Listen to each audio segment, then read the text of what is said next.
Alright, gentlemen, here it is. Here's how you wind up with a 300 Blackout Subsonics for a total cost of 6 cents per round. Here we go. You're going to start with a piece of 5.56 brass.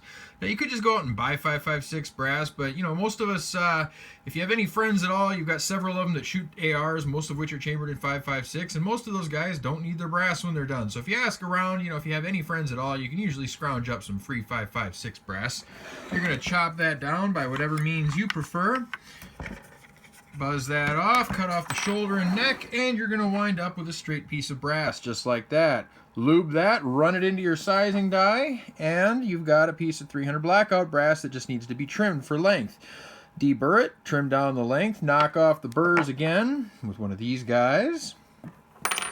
And you've got a piece of 300 Blackout brass that just needs a primer. That's our first real expense as we're on our way. You can use whatever kind of primers you want. Obviously, they vary in cost, but these S&B primers from over in the Czech Republic, you can get those on sale for about 2 cents a pop. I picked these up at Cabela's, and they were right around, right in the neighborhood of $20 for 1,000, which works out to 2 cents per primer, and they'll work just fine for what you're doing. So there you go. You got yourself a piece of primed 300 Blackout brass for 2 cents.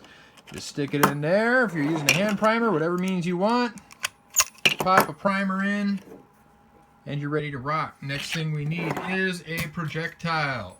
For that, obviously, we start with lead. Ideally clip-on wheel weights, but there's lots of different sources of lead. If you have any connections, if you can find yourself a source for some lead, there's all different places it can come from. I have a source for free lead, which helps you get down to that 6 cent mark, under a dime, and kind of like with brass, you can just go out and buy lead anytime you want, but that's going to add a few cents to your cartridge costs. So if you're lucky, like me, you got a source for brass, or lead, sorry. But anyway, you're going to take that, throw it in a pot, throw it on a burner, melt it down. Once you've got it melted, you're going to flux it, skim it, and then you are ready to pour it into an ingot, which will turn out looking like that. Ta-da! Now you've got lead. Once you've got your lead, throw it into a melting pot. Get it melted down, flux it again, get your mold in there, and pour yourself some bullets. Now we've got projectiles. Cost us little or nothing. Before you can put those through a suppressor, though, you need to coat them in something. So, guys have all different kinds of method for powder coating and that. You can look up tons of videos on that. But there's also a method called high-tech, which goes on a little bit easier and is also very cost-effective. Comes in different colors. According to the manufacturer, if you do the math on how many bullets it covers, it comes out to under a penny a piece, but we'll round up. We'll say 1 penny per bullet for coating. So you got a 2 cent primer. Your bullet has now cost you 1 cent, or a little bit more if you had to go out and buy somebody else's lead, but you got a penny for coating, and now we're ready to load it up, and we need powder.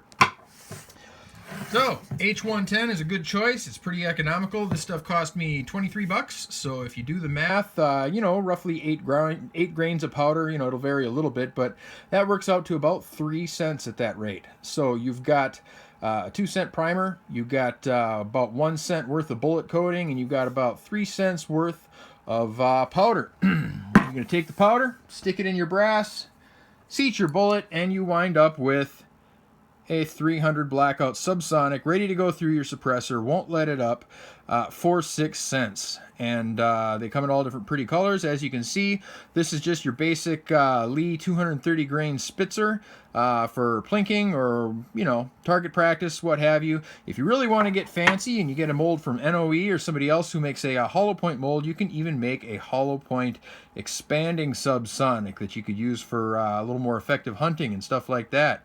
And again, obviously the equipment costs something, but if you enjoy doing it, you enjoy tinkering and making ammo, you don't mind putting a little time and effort in, you can get yourself 300 Blackout ammo ready to rock and roll for as little as 6 cents. And, depending on what primer you use, or if you have to spend some money on lead or whatever, maybe it'll go up towards a dime or so. But regardless, very, very cheap, and potentially even cheaper than 22 long rifles. So there you go. Next time somebody complains about how much 300 Blackout costs, remember, it's all about It's all about how invested you want to get and how much you enjoy tinkering and making your own ammo and being independent and being able to shoot whatever you want without having to worry about how much it costs. So there you go. As always, have fun and be safe.